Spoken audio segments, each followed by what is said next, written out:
Pernah nggak sih kalian ngerasa stuck? Kayak tiap hari berjuang ngadepin drama di kantor, berantem sama rutinitas, atau sekedar perang batin ngelawan rasa ragu ke diri sendiri. Terus ujung-ujungnya kita sibuk borong buku motivasi modern buat cari jalan keluar. Tapi, coba pikirin ini. Gimana kalau cetak biru paling brilian buat kesuksesan modern kita saat ini ternyata sama sekali nggak ditulis di abad ke-21? Gimana kalau rahasia terbesarnya malah datang dari ribuan tahun yang lalu, dari sebuah teks kuno yang sekilas kelihatan kayak panduan militer yang brutal banget?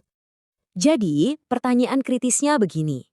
Kenapa buku manual berabad-abad yang isinya penuh dengan taktik pertumpahan darah, pergerakan pasukan, dan strategi perang malah bisa nyimpen rahasia utama buat kesuksesan kalian di depan laptop hari ini? Kedengarannya mustahil dan nggak masuk akal kan? Tapi siap-siap, karena apa yang bakal kita bedah di ulasan kali ini benar-benar bakal muter balikan semua pemahaman kalian tentang gimana cara memenangkan pertempuran di hidup kalian sendiri. Oke, mari kita masuk ke intinya. Waktu kita ngebahas kompilasi luar biasa dari Yanuardi G. Sobiono tentang seni perang Cina, mungkin yang langsung muncul di kepala kita itu visual prajurit terakota, kilatan pedang, tombak, dan medan perang yang berdebu. Wajar sih, tapi mari kita singkirin dulu deh gambaran literal tentang medan perang berdarah itu sebentar. Karena, jujur aja, kalau kita cuma ngelihat teks kuno ini sebagai panduan buat ngebunuh musuh secara fisik, kita kehilangan permata yang sebenarnya. Kita akan sama-sama ngupas lapisan sejarah ini buat nemuin intisari strategi yang gila, ini relevan banget sama tantangan kita di abad ini. Nah, biar kita satu frekuensi, mari kita atur konteksnya dulu. Bab pertama dari manual kuno ini, percaya nggak percaya, sama sekali nggak ngebahas cara ngayunin pedang. Bab pertamanya justru mendefinisikan ulang apa itu makna peperangan yang sebenarnya. Seni perang, dalam wujud aslinya yang paling murni, adalah tentang perhitungan atau estimasi. Ya, ini tentang perhitungan yang mendalam dan persiapan psikologis yang super matang, bukan sekedar kekerasan fisik. Ini bukan soal siapa yang punya otot paling besar, tapi siapa yang punya pikiran paling tajam. Jadi mulai sekarang, tiap kali kata perang muncul, saya mau kalian otomatis ganti kata itu di kepala kalian dengan kata tantangan atau proyek krusial yang lagi kalian kerjain saat ini. Hal yang paling menarik dari catatan ini adalah coba perhatiin gimana pemikiran tentang seni perang ini berevolusi lewat berbagai terjemahannya dari tahun ke tahun. Lihat deh, perbedaan tafsir untuk bab pertama. Lionel Giles di tahun 1910 nyebutnya pembuatan rencana. Terus, R.L. Wing di tahun 1988 menggesernya jadi perhitungan. Dan Ralph D. Sawyer nyebutnya estimasi awal. Kelihatan banget kan polanya? Fokus utamanya di sini tuh sama sekali bukan kekuatan fisik, melainkan pemikiran analitis, logika, dan evaluasi tajam yang selalu mendahului tindakan apapun. Evolusi ini menurut saya dengan brilian banget nunjukin kedalaman konseptual dari buku ini. Di tahun 1910, terjemahan buat bab 6 itu literal banget bunyinya poin yang lemah dan kuat. Itu konsep yang sangat fisik kan? Tapi begitu kita maju ke tahun 1988, wow, dimensi psikologis yang jauh lebih dalam mulai keungkap. Ilusi dan realita. Maksudnya, apa yang dulunya cuma dilihat sebagai bentrokan fisik adu otot di medan tempur, sebenarnya adalah sebuah pergumulan psikologis yang dalam banget di dalam pikiran kita. Terus, gimana cara nerapin wawasan kuno, ilusi, dan realita ini ke perjuangan sehari-hari kalian? Gampang, kalian ngerasa nggak pantas dapat promosi jabatan? Itu namanya sindrom imposter, teman-teman. Dan itu cuma ilusi. Realitasnya adalah kompetensi aktual kalian, pengalaman, dan hasil kerja keras kalian yang udah terukur. Atau takut gagal waktu mau mulai bisnis. Ketakutan itu seringnya cuma ilusi yang dibesar-besarin sama rasa cemas di kepala. Padahal realitasnya, risiko aktual itu bisa dikalkulasi dan dimitigasi kok. Terjebak drama politik kantor yang toksik, itu jelas ilusi yang cuma nguras energi.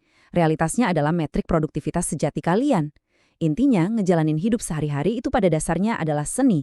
Seni untuk bisa melihat menembus ilusi-ilusi ini demi nemuin di mana realita itu benar-benar berpijak.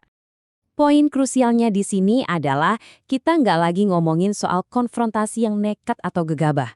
Penerjemah lain nyebut taktik di bab 3 ini sebagai serangan strategis. Ini bukan soal asal serbu masuk secara membabi buta.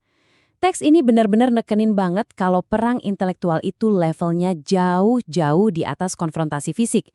Menang itu diraih lewat perencanaan yang matang, memposisikan diri dengan cermat, dan pakai taktik yang cerdik. Kalau di dunia karir atau bisnis, ini artinya kerja lebih cerdas, bukan cuma sekedar lebih keras. Ini soal gimana kita bisa baca situasi dan bikin langkah presisi yang nggak bakal pernah didugaan sama kompetitor kita. Nah, disinilah kita sampai ke kejutan terbesarnya. Twist yang menurut saya bisa ngubah segalanya. Kemenangan tertinggi dalam seni perang itu ternyata sama sekali bukan tentang menghancurkan musuh kalian sampai hancur berkeping-keping. Bukan itu. Sebaliknya, kemenangan sejati adalah penguasaan mutlak atas persiapan diri kalian sendiri. Saking matangnya persiapan kalian, sampai-sampai pertempuran itu udah dimenangkan bahkan sebelum satu pedang pun ditarik dari sarungnya. Atau di dunia kita sekarang, sebelum kata pertama keluar dari mulut kalian saat negosiasi. Kalian udah menetralisir konflik sepenuhnya lewat keunggulan persiapan. Bukankah itu mind-blowing banget? Mari kita susun gimana semua ini ngebentuk sebuah cetak biru praktis yang bisa langsung kalian pakai hari ini juga. Ada 3 langkah aksi yang mulus langat. Langkah pertama, kalkulasi atau estimasi awal. Hitung sumber daya kalian, evaluasi situasinya dengan kepala dingin dan objektif. Langkah kedua, navigasi ilusi. Singkirin dulu deh emosi, ketakutan, dan drama dari fakta nyata di lapangan. Pisahin mana ilusi, mana realita. Dan terakhir, langkah ketiga, eksekusi strategis. Bertindaklah bukan dengan kekuatan kasar yang cuma didorong emosi sesaat, tapi pakai presisi tajam yang udah direncanain matang. Percaya sama saya, kalau kalian ngelakuin langkah 1 dan 2 dengan benar, langkah 3 itu jatuhnya cuma sekedar formalitas. Coba resapi kalimat ini sejenak. Kuasai ilusi pikiran kalian, dan kalian akan menaklukkan realitas dunia. Kebijaksanaan kuno ini nggak akan pernah usang. Kenapa? Karena sifat dasar pikiran manusia itu emang nggak pernah berubah. Musuh terbesar seringkali bukanlah orang yang lagi duduk di seberang meja kalian, melainkan ilusi dan kurangnya persiapan di dalam pikiran kalian sendiri. Saat kalian udah bisa ngelihat segala sesuatunya dengan jernih, tanpa ditutupi kabut ketakutan atau ego, percayalah, kalian bakal jadi sosok yang nggak terhentikan. Jadi, saya mau ninggalin kalian dengan satu pertanyaan reflektif ini. Apa sih medan pertempuran yang perlu banget kalian kuasain hari ini?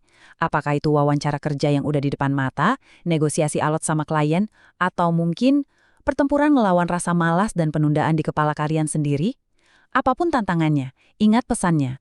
Hitung dan estimasi sebelum kalian melangkah, tembus ilusi kalian buat ngelihat realita, dan menangkan pertempuran itu bahkan sebelum kalian melangkah masuk ke dalam ruangan. Sampai jumpa di ulasan materi kita berikutnya, dan siap-siap lihat gimana hidup kalian bertransformasi.